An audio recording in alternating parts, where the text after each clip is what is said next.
demoras, ahí arrancamos, ¿sí? Bueno, ya nos saludamos, así que vamos a empezar directamente con el contenido de la charla, que en realidad yo tenía algunas cosas como para comentar previamente, breves, que tienen que ver con esta cuestión del contexto en el que estamos. Inevitablemente hay que hacer mención a eso, pero que, como decíamos hace un ratito con alguna de las chicas que entraron más tempranito, hay una parte que tiene que ver con la incorporación de las tecnologías en la educación que viene desde hace bastante tiempo antes que la pandemia, ¿no? Obviamente que la pandemia trajo una acción como intempestiva por parte de las comunidades educativas en general para poder seguir con ese proceso. Pero bueno, me parecía importante esto, tener en cuenta lo del contexto en pandemia, que no hace falta que les explique porque ustedes están por empezar a dar clases, así que tienen bien en claro de qué se trata. Pero sí me parece importante esto. Antes también existía esto, ¿sí? Había un montón de cuestiones alrededor del uso de las tecnologías en educación que tendríamos tal vez en una parte que reflexionar. Bueno, les estamos dando bolilla ahora porque pasó esto, pero ¿y antes por qué estábamos tan mirando en otro canal? ¿Sí? Eso por un lado. Por otro lado, el tema educativo puntualmente, que también acá vamos a hacer un abordaje súper milimétrico de un granito de arena, porque es una cuestión enorme, se puede tratar o abordar de manera multidimensional, porque lo educativo implica desde la práctica en el aula concreta, que es un poco lo que podemos llegar a charlar en este ratito que estemos acá, pero también hay toda una cuestión que es muy macro, que nos excede, en parte sí y en parte no, pero que tiene que ver con sistemas que vienen de hace montones de años, con políticas educativas, con gobiernos que elegimos para que decidan tal o cual política educativa, con cuestiones de presupuesto, de fondos que se destinan para esto o para aquello, y que van a escalas macro en el orden público, en el orden privado se manejan de otra manera, pero que en general va de la mano, digamos, la cuestión de la economía va de la mano de lo educativo también. Es otro abordaje que se podría hacer, la cuestión salarial, la cuestión de condiciones laborales, bueno, hay un montón de factores que inciden en esta parte que termina siendo la última, que es que estoy yo frente al aula y me dicen, bueno, usar las tecnologías, hay que incorporar las tecnologías. Bueno, a ver, pero pará, no es así nada más, hay un montón de otras cosas alrededor. Nada, lo vuelvo a decir, es que lo menciono porque me parece que son aspectos que hacen a esto que vamos a estar charlando ahora, pero que no van a estar directamente vinculados con la charla. Y lo último, en realidad dos cosas más últimas son que hay distintos... la integración de las tecnologías es diferente, claramente, en los distintos niveles educativos. En el nivel inicial, en el primario, secundario, universitario, terciario, se pueden manejar de distintas formas. Pero la lógica, al menos la parte que entiendo yo, es la lógica que uno tiene en la práctica docente, la actitud que tiene en relación a integrar distintas tecnologías a esta propia práctica, para mí es la misma. Porque uno puede estar negado absolutamente o ir de a poquito metiendo. Bueno, a ver, en inicial tal vez tal cosa. La verdad yo no me atrevo a hablar demasiado de inicial, me siento bastante lejana, pero sí entiendo esto, como que es la actitud y la predisposición que ponemos para con cada nivel educativo es la misma. Entonces, lo que tenemos que ver es qué herramientas, qué recursos nos van a ir sirviendo para cada nivel.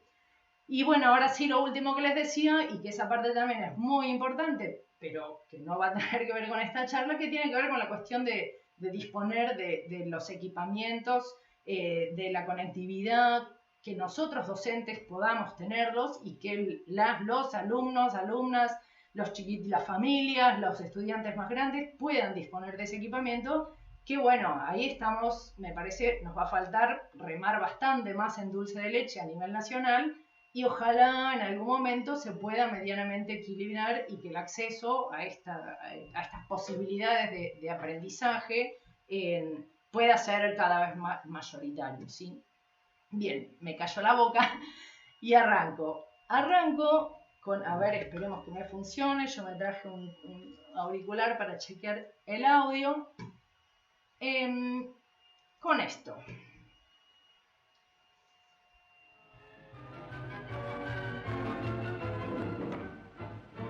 Buen día, alumnos. Como le prometiera ayer, estamos hoy nuevamente para hablar en nuestra última clase, que ha llegado así, para hablar de aquella otra o de aquellas otras posibilidades que se le abren a Juancito, a nuestro Juancito, el personaje creado por nosotros, a quien le hemos mostrado qué posibilidades tiene en las ramas humanísticas, qué posibilidades tiene en las ramas científicas. Estos son los años a seguir. Primero, segundo y tercer año. Esto es lo que se llama el ciclo básico. Ciclo básico. ¿Qué quiere decir? Como su nombre lo indica, es la base de la enseñanza técnica de después. ¿Qué imparte allí? ¿Qué materias se imparten? ¿Qué se da? Se da lo que se llama cultura general.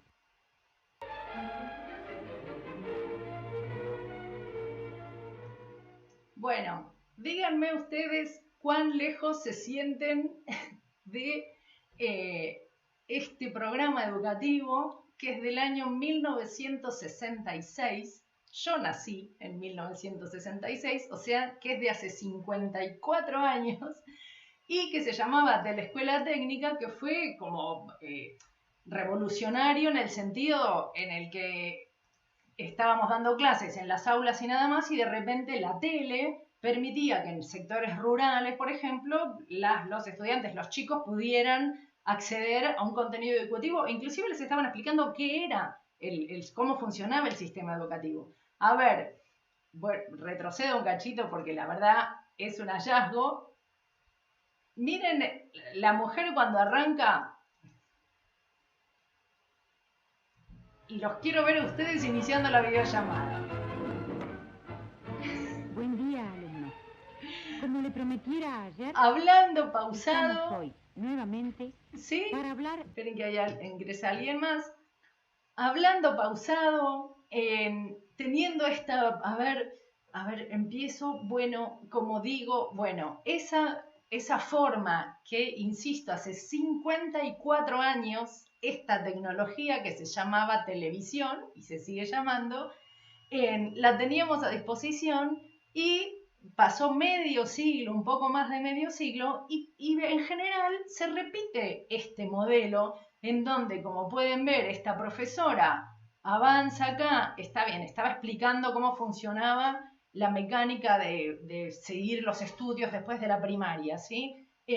Pero bueno, con un gráfico en el papel, que en nuestro caso sería hasta esto mismo, una presentación digital, y explicándolo, ¿sí? Estamos haciendo en gran medida, a partir de la incorporación de las tecnologías, lo mismo que estaban haciendo los docentes en Telescuela Técnica hace 54 años. Me parece que tal vez habría que revisar alguna partecita de esto, y por eso yo les decía hace un ratito, esta parte en la que, a mi entender, la actitud, la predisposición, el ponerse a prueba de modificar formas de enseñanza, bueno, no tienen que ver tanto con los niveles educativos, sino con uno mismo cuando se para frente al aula. A ver, yo acá les pongo, bueno, les decía esto, ¿no? Que hace más de medio siglo que estamos medianamente como repitiendo un poco estas formas. Claramente la tecnología por sí sola no va a solucionar, no nos va a hacer mejor una clase. No es que va a venir Sarmiento con una computadora y entonces a partir de ahí la clase va a ser maravillosa. Entonces, acá el tema no tiene que ver con que si yo tengo esta computadora o si uso este programa o si soy un as haciendo maravillas audiovisuales.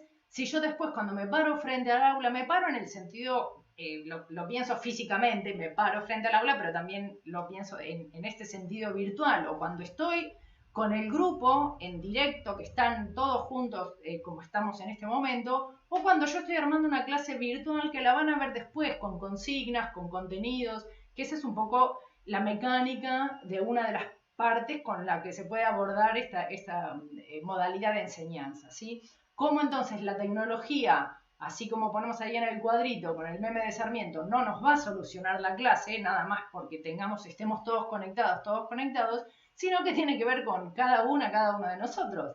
quien es mal docente en la modalidad presencial porque no prepara las clases o porque hace lo mismo que Telescuela Técnica hace 54 años que mirábamos recién, o porque la estructura es esta y es inamovible a lo largo de los años, bueno, por más que tenga todo un equipo de personas que produzcan en multimedia, y la clase va a ser también mala, entre comillas, ¿no? Hay que ver cómo medimos eso.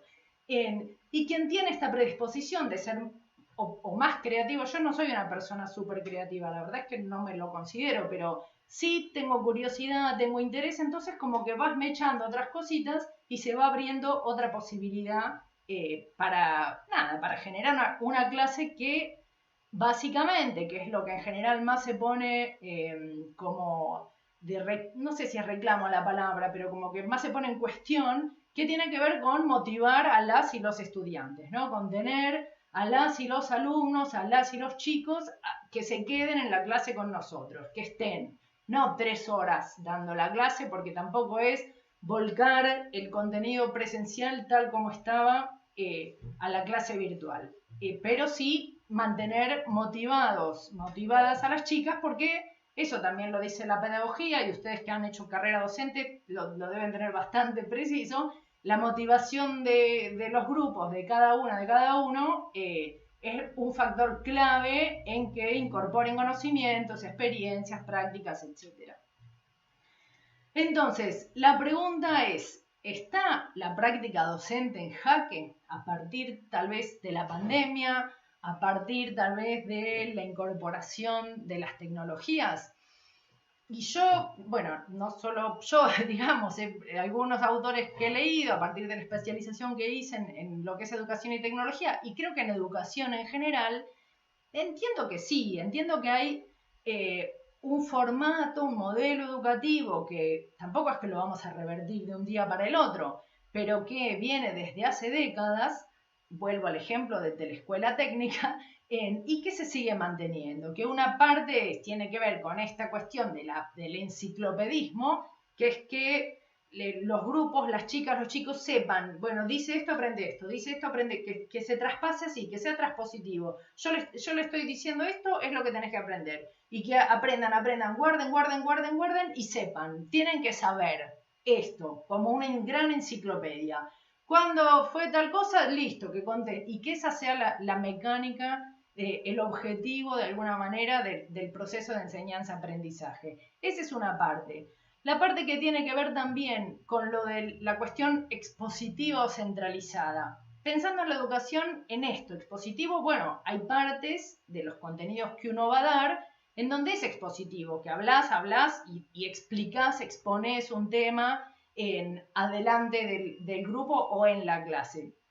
Hay otra parte en la mirada de la educación centralizada que también tiene que ver con que nosotros dentro del aula o en cada tema, en cada área que manejamos o de la disciplina que enseñamos, nos creemos de alguna manera que es la mirada esa y nada más digo, no sé, Banfield, Lomas, Buenos Aires, Argentina, lo sumo.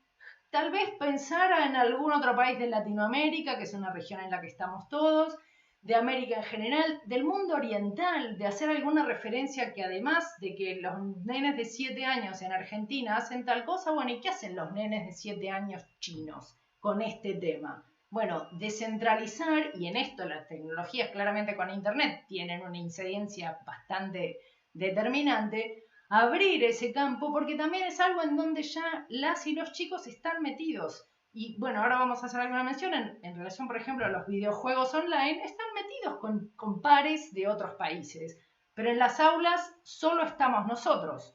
Entonces, a ver, ¿hasta dónde esa educación centralizada que nos hace pensar qué es esto y nada más, va de la mano con lo que los chicos, las chicas, los alumnitos, las alumnitas están viviendo fuera de la escuela, en el entorno social que pueden tener algunos con mayores o menores, como decía al principio, accesibilidad, beneficios, etc. Otra parte es que la educación sigue siendo muy esquemática, en el sentido de que es el orden, los índices. Empieza acá, 1, 2, 3, 4, 1A, 1B, 1C, 2A, 2B, 2C, y es eso. La respuesta del examen es 1, 2 o 3.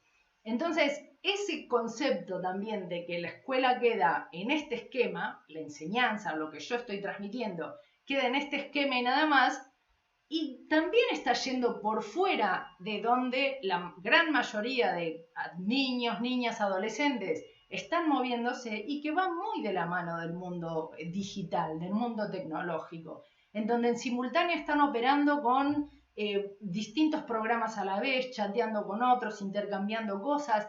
No es un esquema, para nada es un esquema. Entonces, porque la lógica cerebral nuestra tampoco funciona como un esquema. No estoy diciendo que haya que abandonarlo por completo. Lo que estoy diciendo es que nos tenemos que permitir abrirnos a estas otras posibilidades en donde el aprendizaje, el proceso de enseñanza-aprendizaje también puede entrar y puede hacer pie bien, entiendo yo, fuertemente y tal vez con más llegada, posiblemente con más llegada para los grupos. Bueno, y también esta parte de que la práctica docente en sí, en muchos sentidos está descontextualizada, un poco lo que comentábamos recién y esto que está estructurada, ¿no? Lo de descontextualizada inclusive también lo pienso por no mirar, no estoy generalizando, no lo estoy diciendo como que todos hacemos lo mismo, ¿no? Pero hay muchas partes de lo nuestro en donde estudiamos la historia argentina, ¿sí? Y no pensamos en el contexto en el que en ese momento en el que nosotros estamos llevando ese tema, tal vez está atravesando la alumna, el alumno, los chicos. Siempre ustedes, los profes, las maestras, maestros, conocen cada estudiante, cada alumno, en qué situación particular puede llegar a estar. Pero esta nueva modalidad de llevar adelante la educación, las metodologías educativas, hace mucho foco en las y los alumnos. Entonces, como que se hace primero mucha la mirada en el contexto que está viviendo el estudiantado en general, el alumnado en general, y a partir de ahí uno como que se va metiendo, ¿sí? El centro, digamos, de atención se corre para el lado del alumno a partir de distintas formas de trabajo que se pueden llevar adelante. De la mano de esto, entonces, la pregunta sería si se puede enseñar de otra forma, si estamos acá en esta otra cámara. Y sí, siempre me parece que un montón de cosas se pueden hacer de formas distintas de las que las estamos haciendo. Una parte principal en esto del uso de las tecnologías y más en esto de las clases virtuales. Ahora van a empezar seguramente ustedes, al menos de eso se está hablando, de que sean clases híbridas, donde haya clases presenciales y clases virtuales, también se dicen bimodales. Bueno, van a encontrar montones de nombres, de definiciones, la verdad que es bastante amplio, largo, confuso, porque si vos buscas virtual, ¿qué quiere decir virtual? Y depende de qué acepción tenga, que puede decir, bueno, algo que no existe, que no es real. Esto es virtual, y sí, está bien, pero virtual para informática significa una cosa. Entonces, tampoco agarrarse, no digo que no haya que tener definiciones conceptuales, pero tampoco agarrarse de que, ay, no, pero es así, porque como es algo que también está en proceso, viven apareciendo nuevas conceptualizaciones y uno termina medio mareándose en el asunto. Entonces, salvo que vayan a dedicarse con especificidad al tema de educación y tecnología, vayan llevándolo, es una sugerencia me parece, y tomándolo como algo cotidiano. Bueno, no, pero esto y qué es bimodal entonces, pero híbrido, y bueno, nada, no se mezclen en eso, insisto, innecesariamente. Bueno, una particularidad de lo que se puede modificar, y retomamos el videíto que de paso, ya que se sumaron un par de participantes más, recordamos un cachito porque me parece interesante. Buen día, alumnos.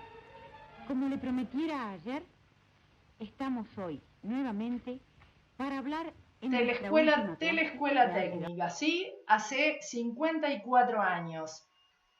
¿Qué hacían? Virtualizaban la presencialidad. Bueno, es lo que no deberíamos hacer nosotros. Nuestras extrapolar la clase presencial directamente. Ya sé que es complejo, que el contexto dificulta, que yo no voy a aprender de un día para el otro. Obviamente que nadie está diciendo que de hoy para mañana las clases de todas, de todos, sean de esta manera. Las mías propias tampoco son así. Yo doy un montón de clases de esto mismo que estoy diciendo, que estoy criticando, un montón de mis clases son así. Porque tampoco es que todas las clases, porque hay que laburar un montón, porque te lleva más tiempo, porque tenés que aprender un montón. Entonces, hay un montón de pasos que hay que dar todavía, pero el primero, a mi entender, el principal, es este cambio de mirada, es el permitirse pensar, bueno, a ver, no es por acá, está bien, yo por ahora sigo haciendo esto, pero empiezo a meter este poquito. Bueno, voy a tratar entonces de ese cambio de actitud, ese cambio de la mirada diferente respecto de nuestra práctica docente, es una parte principal, básicamente principal, y que va de la mano con la tecnología en general, en el sentido de incorporar, como así como las incorporamos antes o después, según cómo cada uno de nosotros nos relacionamos con las tecnologías. Bueno, en la práctica educativa nos debería suceder exactamente lo mismo. Esto de que lo presencial es lo bueno y lo virtual es lo malo, tampoco. En la escuela técnica en ese momento no, pero eran épocas un poco, unos años después, en donde no, los chicos se la pasan mirando televisión que no me contaban, me acuerdo, yo estudiaba comunicación en esa época, cuántas horas por día consumían televisión, se sigue haciendo esa cuenta, yo ahora les voy a compartir una encuesta acá de consumos culturales que es muy interesante, en ¿cuántas horas se consumía televisión por día? Terrible, están 5 horas mirando televisión, más que el tiempo que están en la escuela, es el fin del mundo. Sucedió lo mismo cuando leían libros antes de que existiera la radio y la televisión, en las épocas en las que solamente había libros, decían, se la pasan leyendo libros. Bueno, ahora se la pasan en los celulares. Entonces, cada tecnología, los libros no dejan de ser una tecnología, tiene un impacto social, un impacto cultural, en donde nosotros vamos, según el contexto social también, el lugar en el que estemos viviendo, nos va a parecer que es maravilloso, nos va a parecer que está mal, pero en definitiva nosotros como docentes, ¿qué tenemos que hacer? Bueno, ver dónde estamos parados y cómo podemos hacer para ir metiéndonos en este nuevo entorno cultural tan vinculado a lo digital, al mundo tecnológico que tienen nuestros estudiantes, nuestros alumnos, y de esa manera engancharlos para transmitirles muchas otras cosas que también tenemos como docentes para transmitirlos desde el lugar de guías, de tutores, de orientadores, de, no sé, montones. Tampoco les voy a explicar yo a ustedes porque presumo que son cosas que las tienen en claro y las manejan. Bueno, esto de pensar en un nuevo modelo educativo, que lo decía hace un ratito, centrado más en la alumna, en el alumno, ¿no? Que viene más por ese lado. Hay un informe muy reciente de la UNESCO, yo después les voy a compartir un enlace donde pongo las fuentes de algunas de las cosas que les comparto acá, en donde habla de, vinculado con el tema de la evaluación, que también es otra parte importante, de cómo evaluar, por cómo pasa de grado una alumna a un alumno, qué requisitos reunió para pasar de año. Y la UNESCO propone en este contexto de pandemia específicamente, en un informe que hacen distintos países del mundo, es súper interesante, que se piense más en el proceso y no en el producto, en el sentido de, bueno, se sacó un 10, listo, en el examen se sacó un 10 y ya está, pasó de grado o aprobó. Y se deja de lado tal vez el logro a lo largo del proceso que pudo tener cada alumna, cada alumno, ¿sí? Claramente es diferente. Ustedes, vuelvo a lo mismo, y lo deben ver y lo medirán en cada actividad, cada planificación que realicen. Pero es una parte que también en este modelo educativo tan estructurado que estamos hablando, tan de hace tantos años que viene y que venimos repitiendo, el examen es el mismo para todos y para todas. Y bueno, y los estudiantes, los alumnos no son los mismos. Este se recontraesforzó y no llegó a sumar más de 4 puntos, pero se recontraesforzó. Y se sacó un 4, listo. Y bueno, sí, bueno, pero a ver, entonces esa parte de ir midiendo el proceso también va muy de la mano de montones de habilidades y competencias y prácticas que el uso de herramientas tecnológicas no, les permite a los alumnos demostrarnos que tienen otras cosas, que no pasan porque en el examen contestaron esto sí o esto no.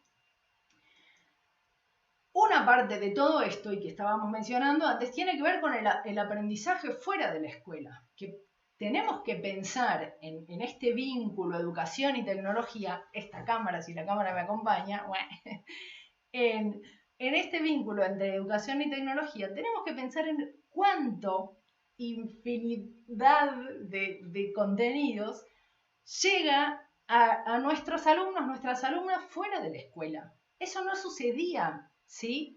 Yo, bueno, les dije hace un rato, el video de la telescuela técnica era del año 66, fecha en la que yo, año en el que yo nací, era la escuela, el universo principal de acceso al conocimiento era la escuela. Ya hace rato dejó de serlo. La vez pasada a una de mis hijas le digo, pero ¿y cómo aprendiste esto? Y en YouTube, donde aprendí todo lo de mi vida. Listo. Tienen una mirada de, está bien, claramente no es que aprendió todo en YouTube, pero tienen un acceso a esos saberes que no están en la escuela. Y nosotros estamos en gran parte con el modelo de la escuela técnica de hace 54 años. No, insisto, sí, pero hay que aprender un montón, hay que dedicarse, sí, está bien. A mí me gustó la tecnología desde hace un montón, me vinculé, me gusta y lo sigo aprendiendo. Sé que hay quienes tienen más distancia y les cuesta más. Me consta gente muy cercana hasta que una persona muy cercana, hasta que empezó a usar WhatsApp, yo digo, ay, por favor, ya era no poder no usar WhatsApp. Y no pasó mucho tiempo de que eso sucediera. Pero bueno, esa barrera cultural, esa barrera generacional, ese hasta acá y listo, nos tenemos que flexibilizar un poco e ir tratando de pasarlo. No para transformarnos en expertos tecnológicos de un día para el otro, pero sí para empezar a meter algunas cositas que nos permitan enganchar más a nuestros grupos de estudiantes, de alumnas, de alumnos, y entrarles por ese lado y después llegar a donde nosotros queremos llegar, pero a través inclusive de cosas que ellos saben y nosotros no, que esa también es otra parte bastante que hay que ponerle el foco porque, bueno, ahora lo voy a mencionar. Me parece a mí que es un valor al que hay que ponerle bastante atención. Esto del aprendizaje informal, que se llama, al menos es lo que desde la mirada que hay de estas nuevas modalidades educativas, lo que tiene que ver con el aprendizaje informal, y que bueno, tiene este abordaje de que sea un aprendizaje más flexible, ¿sí? Que tenga actividades interactivas, ustedes se deben estar esmerando cuando presentan, arman una presentación, preparan una clase, en que, bueno, a ver cómo pueden enganchar, que entre los alumnos contesten, interactúen, etc. Y también y en eso le ponen mucha carga, que a mí me parece también una parte muy interesante, que es el de desarrollar actividades colaborativas. No en el sentido de que se ayudan o todos, bueno, colaboremos sino con producir contenidos, por ejemplo, que ahora vamos a mirar algunas cuestiones más específicas, de manera colaborativa, que todos vamos poniendo una parte y todos creamos, por ejemplo, ¿sí? Una parte de estos juegos, perdón, ahora venía la parte de juegos, de estos aprendizajes fuera de las aulas, claramente son los videojuegos.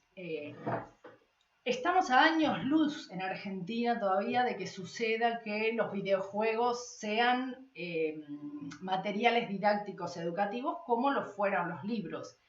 Yo no sé si, bueno, más de uno de ustedes debe recordar cuando apareció la enciclopedia en carta, que era un CD, ¿sí? Que vos lo ponías en la compu y le preguntabas, no sé, una palabra, era un gran diccionario digital y aparecían imágenes, videos, bueno, contenido de una enciclopedia enorme, era como tener, no sé, 10 tomos así de gordos de la enciclopedia en carta.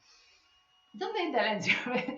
Después fue digital, en internet. Yo obviamente me había comprado el CD, que después que vaya a saber a dónde quedó, porque no tenía más sentido cuando estaba la enciclopedia en carta en internet. ¿Y a dónde está la enciclopedia en carta ahora? La verdad es que no sé, lo estoy pensando ahora, no volví a googlearla.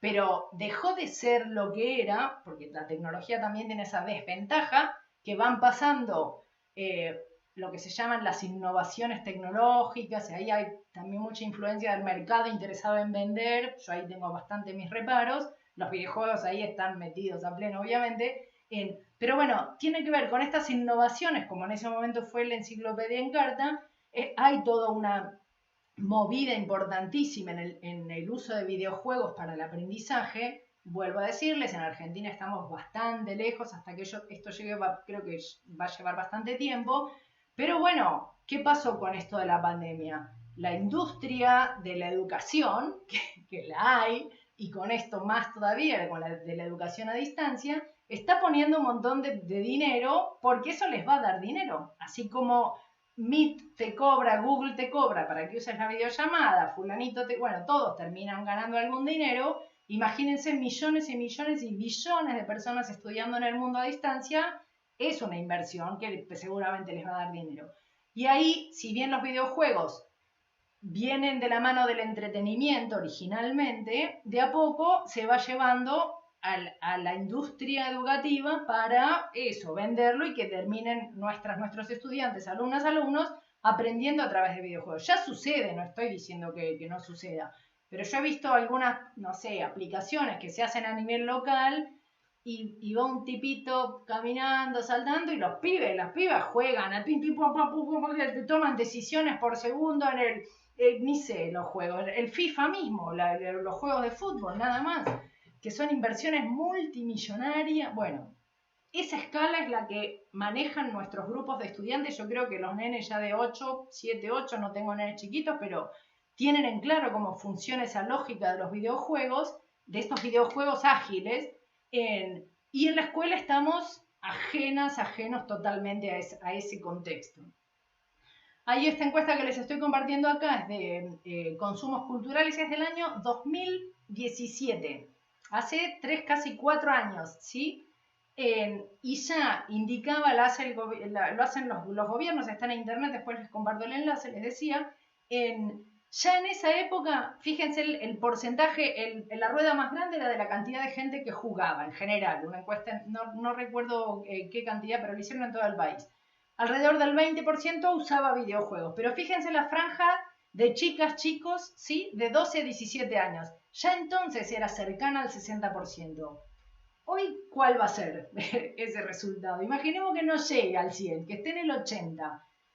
Nenitas, nenitos, chicas, chicos con los videojuegos, que después se sientan a escucharnos a nosotros. Alumnos, en la clase de hoy vamos a ver el sistema solar. ¡Se quieren matar! Esta es la escuela técnica, ¿me explico? Entonces, claro, ustedes dirán, bueno, ¿y entonces qué hago? Y sí, no sé, dedíquense a otra cosa, es una opción. No, mentira. No, entonces, insisto, lo primero que hay que hacer es empezar a tratar de cambiar un poco la mirada de cómo es nuestra práctica docente. De ser críticos con nosotros mismos, porque nos parece que nuestras clases son maravillosas. Y los grupos de estudiantes, de alumnos, vienen con estos niveles de acceso a los videojuegos que son una cosa así, que descargan cosas, que compran, pagan por internet, los mismos chicos, las mismas chicas, ¿sí? Que miran porno, porque les llega, porque hay que tener cuidado. Bueno, todas esas cosas no podemos ignorarlas adentro del aula, como si no sucediera. No, eso está mal, acá es lo que está bien. No, veamos cómo nos podemos ir metiendo. Como contraparte de esto, que me parece súper saludable y es una mirada optimista del asunto, es esta estadística que les comparto, que son los 50 sitios web más visitados en el mundo. Creo que es de hace 2 meses no recuerdo bien, también tengo el enlace, después se los comparto con el informe completo. Fíjense, los 50 sitios más visitados en el mundo. Ojo que estas estadísticas no contemplan China, en la que viven 1.200 millones de personas, porque hablan en chino y Google no es una empresa que pudo entrar en China libremente. Entonces, bueno, estamos hablando del mundo occidental en general. Hablando de esto de no tener una mirada centralizada. Bueno, el sitio más utilizado obviamente es Google, eso está, no digo fuera de discusión, pero nos acapara a la gran mayoría de nosotros. YouTube, que también es una empresa de Google, que en realidad Google, la empresa se llama esto nada, una acotación extra, se llama Alphabet, hizo una gran empresa, Google es parte de esa empresa, YouTube también. En tercer lugar está Facebook, en cuarto lugar está Twitter, y fíjense quién está en quinto lugar, Wikipedia. A ver, una enciclopedia en el mundo entero occidental, uno de los sitios más, el quinto sitio más visitado del planeta occidental es Wikipedia, que ¿qué es? Un diccionario, una enciclopedia. Yo no sé si ustedes han entrado a indagar cómo funciona. Nosotros en mis clases, bueno, está bien, es en la universidad, pero en la escuela, a nivel secundario se puede utilizar claramente. El contenido de Wikipedia lo hacemos nosotros, lo podríamos hacer ahora, ya mismo. Nos creamos un usuario y cargamos contenido en Wikipedia. Contenido verídico, certero, no publicitado, etcétera, con fuentes, que no se ha robado ni repetido ni nada, lo chequean otras personas, que podemos ser hasta nosotros mismos, y después de un tiempo ya queda publicado estable o queda en discusión. Si ustedes entran en Wikipedia, buscan Islas Malvinas o Falkland, claramente es un artículo que está en discusión. A ver, no hace falta que les explique por qué. Pero a lo que voy, ¿no está bueno inclusive que hasta tomando el ejemplo de lo de Malvinas, que las y los estudiantes del nivel, no sé en qué año estudiarán eso, la guerra de Malvinas en la secundaria, no sé en qué año lo estudiarán, pero no está bueno que también vean de fuentes británicas o desde la mirada bien británica qué es lo que piensan de quiénes son los dueños de Malvinas, o cómo fue el tema de la soberanía mirado desde otro lado, y que después tomen su posición, si sí o si no, o lo que les parezca, y a mí me parece que está bueno. Entonces, está buena la posibilidad de que una enciclopedia, un diccionario, sea uno de los sitios más buscados. Bueno, nos está diciendo mucho. Y esto también, vuelvo a lo mismo, son aprendizajes que están teniendo fuera de la escuela.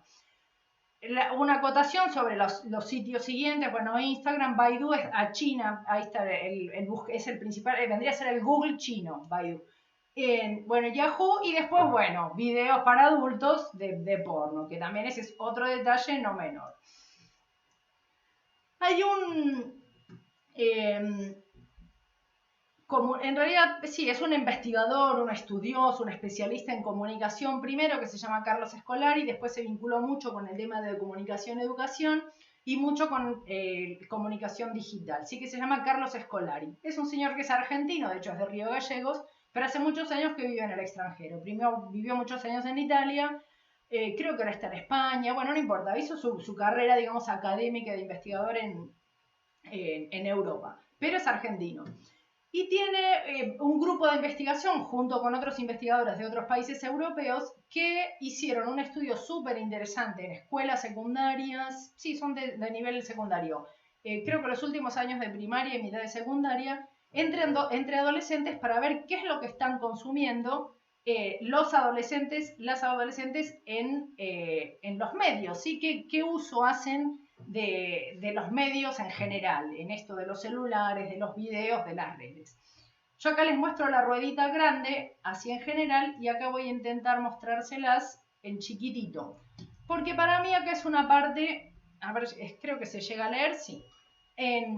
Importante en esto de pensar lo que aprenden fuera de la escuela. A ver, en la parte de producción, y piensen hasta en nenitos y nenitas chicos que usan celulares.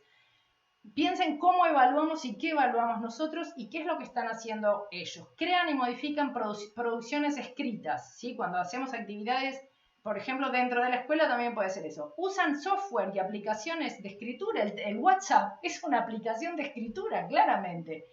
Crean y modifican producciones de audio. Usan grabaciones de audio y herramientas de edición. Modifican dibujos. Usan herramientas para dibujar y diseñar. Modifican producciones fotográficas. Esto en la parte de producción, piénsenlo, audiovisual, ¿sí?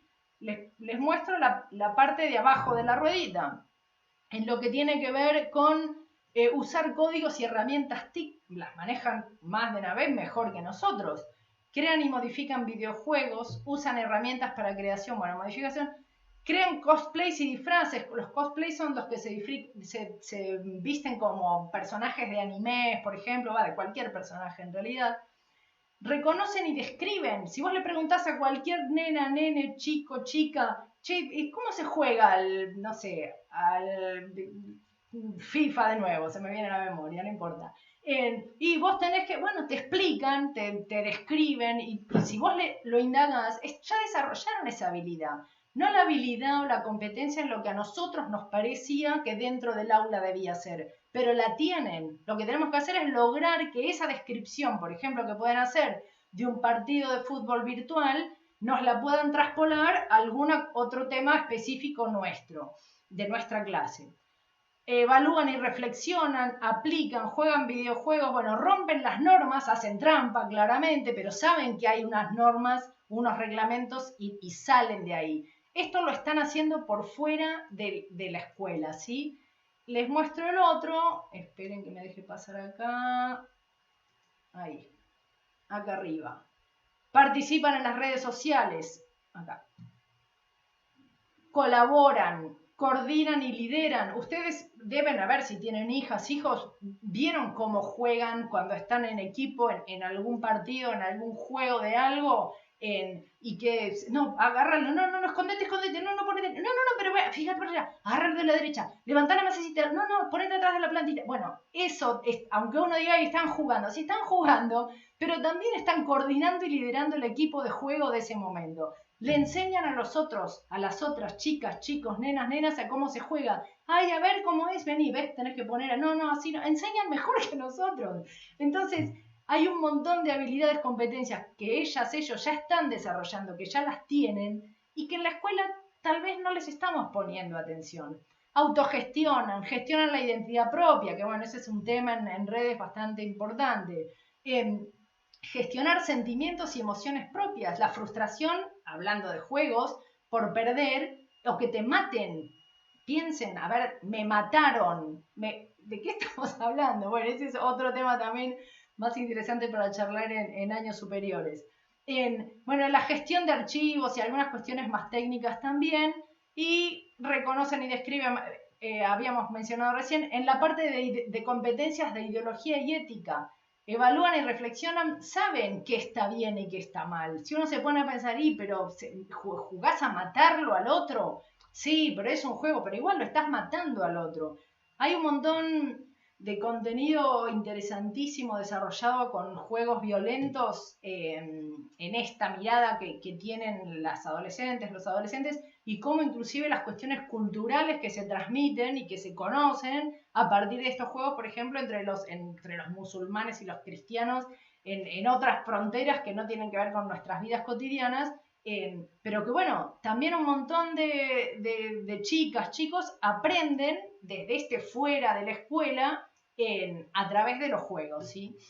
Menciona Scolari también en esta gran rueda de lo transmedia, no se ve muy bien esta diapositiva, en este aprendizaje informal, bueno, se aprende haciendo, se resuelven problemas, el tener que escaparse a algún lugar, se imita, se simula, estos juegos de simulación hay mucho también, se juega, hay mucho de la gamificación, más que nada en el nivel primario, se está bajando mucha línea por ese lado, viene medio lento, pero el que es aprender jugando viene como pisando cada vez más fuerte.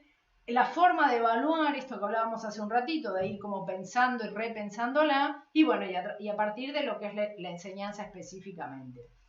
Bueno, y me quedan un par más, en donde nos queda la parte esta de, bueno, ¿qué podemos cambiar nosotros de lo que ya estamos haciendo?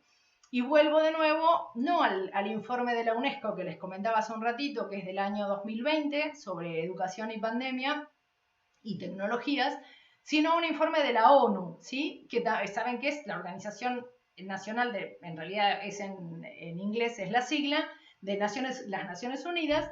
Creo que no llegan a estar todos los países del mundo, pero son casi todos los países del mundo que se juntan y se ponen de acuerdo en varias cosas en común. Bueno, en común, en una de las partes que tiene que ver con el informe que armaron en relación a la pandemia, una parte principal que destacan es este gran esfuerzo que hicieron las y los docentes a partir de este contexto de pandemia para poder seguir dando clases y toda la modificación que implicó en el funcionamiento del proceso de enseñanza-aprendizaje. ¿Y qué dice la ONU? Bueno, aprovechemos la oportunidad, porque lo que sucedió acá fue que quedó demostrado que el cambio es posible, que se podía cambiar el modelo educativo, la forma educativa, las prácticas de enseñanza, se podían modificar. Está bien, sucedió en un contexto que no hace falta que diga nada al respecto porque creo que todos tenemos en claro que no fue el mejor. Pero sucedió, se pudieron cambiar muchas cosas.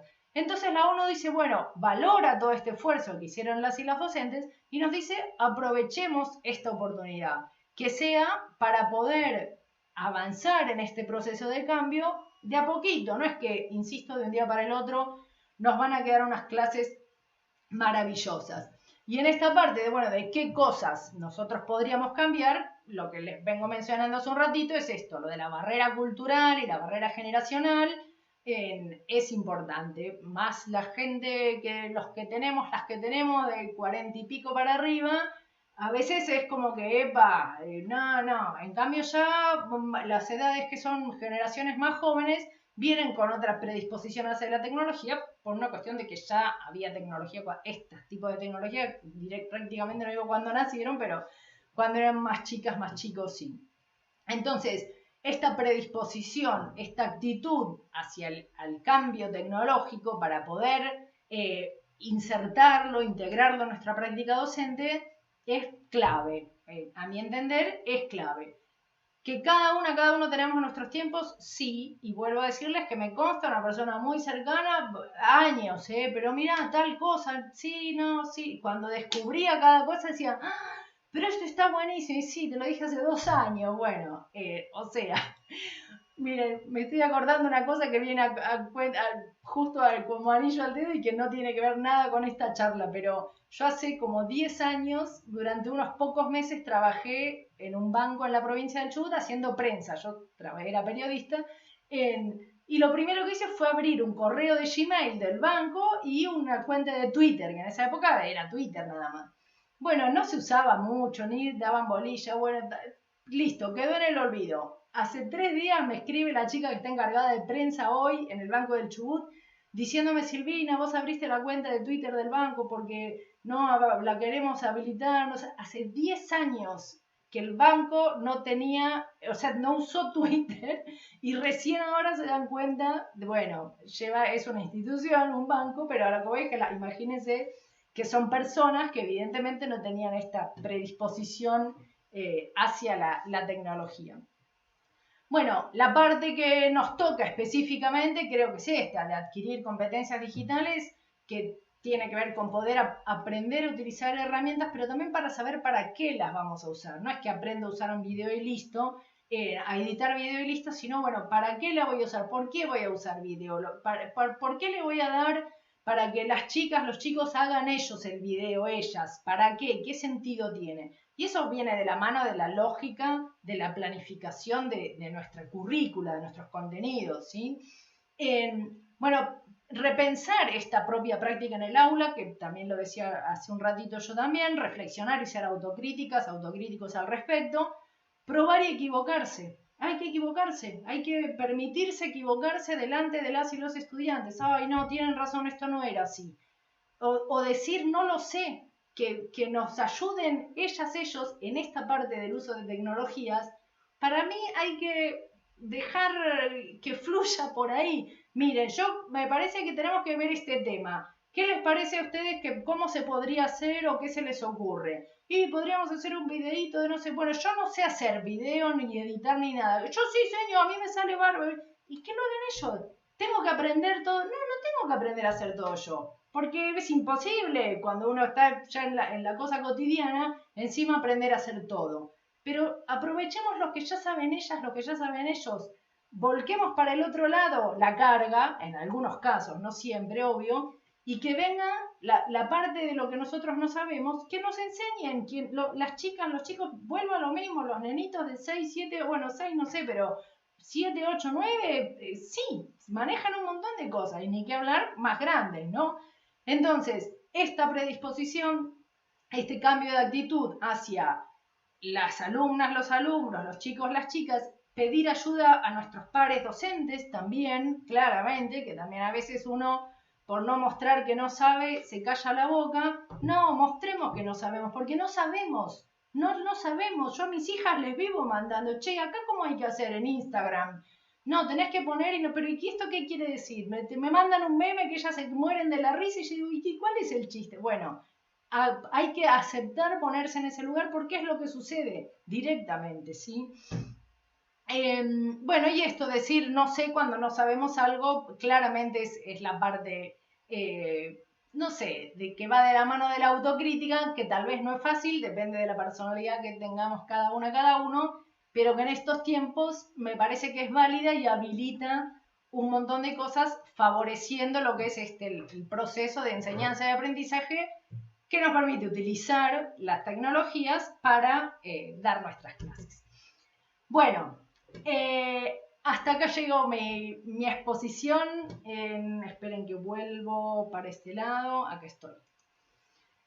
Si quieren decirme, a ver, no sé, hacerme alguna pregunta, quieren comentar algo, a mí me interesaba conocer un poco cómo es la... Me quedó la cámara, estoy como Mirta Legrand, me está enfocando la otra cámara, esperen que pongo la primera.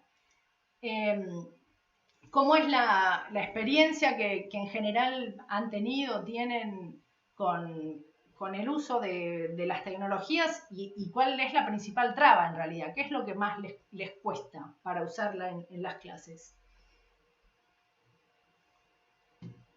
Piensen, cuando ustedes dan las clases y nadie les contesta, bueno, a ver, activen al revés. Pónganse en el lugar de donde están ustedes. Automáticamente. Sí,